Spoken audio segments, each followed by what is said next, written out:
नमस्कार मंडळी, आज आपण चिकापासून खरवस बनवूया। हा खरवस अतिशय पौष्टिक, रुचकर, चविष्ट असतो, त्यामुळे वर्षातून एकदा तरी बनवून नक्कीच खाल्ला पाहिजे। या व्हिडिओमध्ये चिकापासून जाळीदार, मऊ, लुसलुशीत खरवस कसा बनवायचा हे डिटेलमध्ये सांगितले आहे, त्यासाठी हा व्हिडिओ शेवटपर्यंत पहा। इथे या कपने अर्धा कप मी म्हशीचा चीक घेतला। हा घरच्या म्हशीचा चीक आहे। हा चीक इतका घट्टसर असतो की बाटलीत भरून ठेवलाही तरीही तो तळाला जाऊन बसतो आणि याचा असा उग्रस असा थोडासा वास येतो। म्हैस किंवा गाय इल्यावर जेव्हा पहिले दूध देते ना, त्यालाच चीक असे म्हणतात। मोजल्यावर पोहे खाण्याच्या चमच्याने मोजले तर 15 चमचे हा चीक आहे। हा चीक फ्रीजमध्ये बाटलीत भरून ठेवायचा, 1 महिना आरामात टिकतो। चीक घट्टसर असल्याने थोड्या चिकामध्येही भरपूर दूध वापरून खरवस तयार होतो। ज्या कपने चीक मोजून घेतला, सेम त्याच कपने मी 1 कपपेक्षा थोडा कमी किसलेला गूळ घेतला। गुळाऐवजी तुम्ही ते साखर पण वापरू शकता, पण गुळाने खरवस जास्त चविष्ट बनतो। गूळ चिकामध्ये विरघळून घ्यायचा। चिकामध्ये गोडाचे प्रमाण अगदीच जास्त नको, जास्त गोड खरवस छान लागत नाही। गोडाने त्याला पाणी पण सुटते। हे पहा, गूळ चिकामध्ये विरघळून झालेला आहे। चीक आता आपण गाळून घेऊयात। परफेक्ट। ज्या भांड्यामध्ये चीक शिजवायचा आहे त्याच भांड्यामध्ये चीक हा गाळून घ्यायचा आहे। मी इथे कुकरचे भांडे घेतले, तुम्ही आणखीन कोणतेही भांडे घेऊ शकता। गुळामध्ये कधी काही कचरा असतो, त्यामुळे तो असा गाळूनच घ्यायचा आहे। हे पहा, चीक गाळून झालेला आहे। जो चाळणीत थोडा गूळ राहिला आहे ना, तो मी फेकून देणार नाही। हा देखील थोडेसे दूध घालून पुन्हा मी हा विरघळून घेणार आहे। हा जो गाळलेला चीक आहे त्यामध्ये आपण उकळून थंड केलेले दूध हे घालायचे। हा 1 कप। इथे मी 2 कप दूध वापरले आहे। टोटल अर्धा लिटर म्हणजेच 500 ml दूध आहे। गोकुळ या कंपनीचे हे दूध घेतले। हे फुल फॅट क्रीम मिल्क म्हणजे साय न काढलेले म्हशीचे दूध आहे। दूध हे खरवसासाठी घट्टसरच लागते। अर्धा कप चिकासाठी 2 कप दूध मी वापरले। दूध चिकामध्ये असे हलवून घ्यायचे। आणखीन चवीसाठी वेलची, साखर घालून बारीक केली आहे। यामध्ये तुम्ही जायफळ देखील किसून घालू शकता।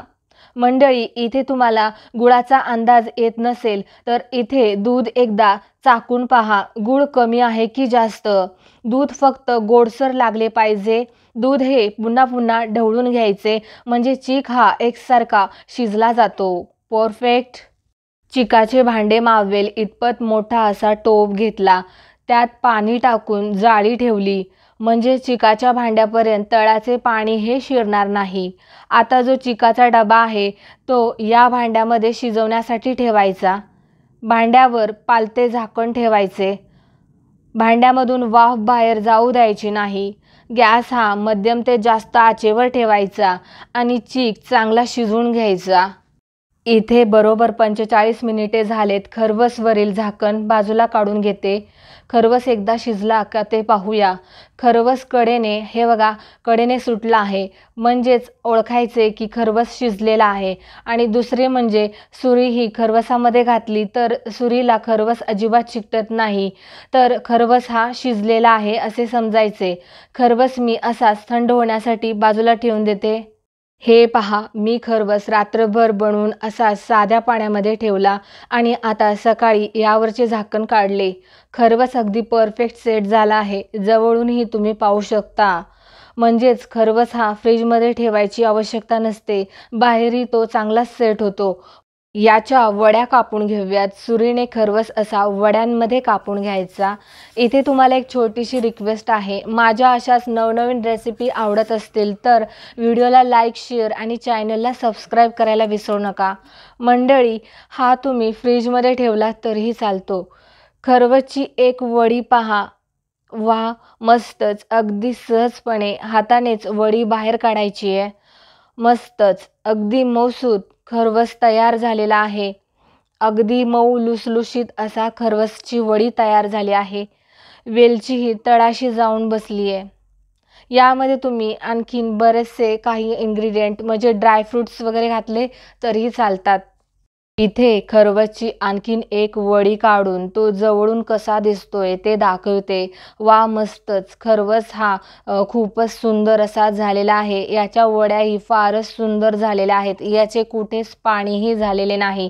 हा पचायला खूप जड असतो, त्यामुळे तो शक्यतो सकाळी किंवा दुपारी खायचा.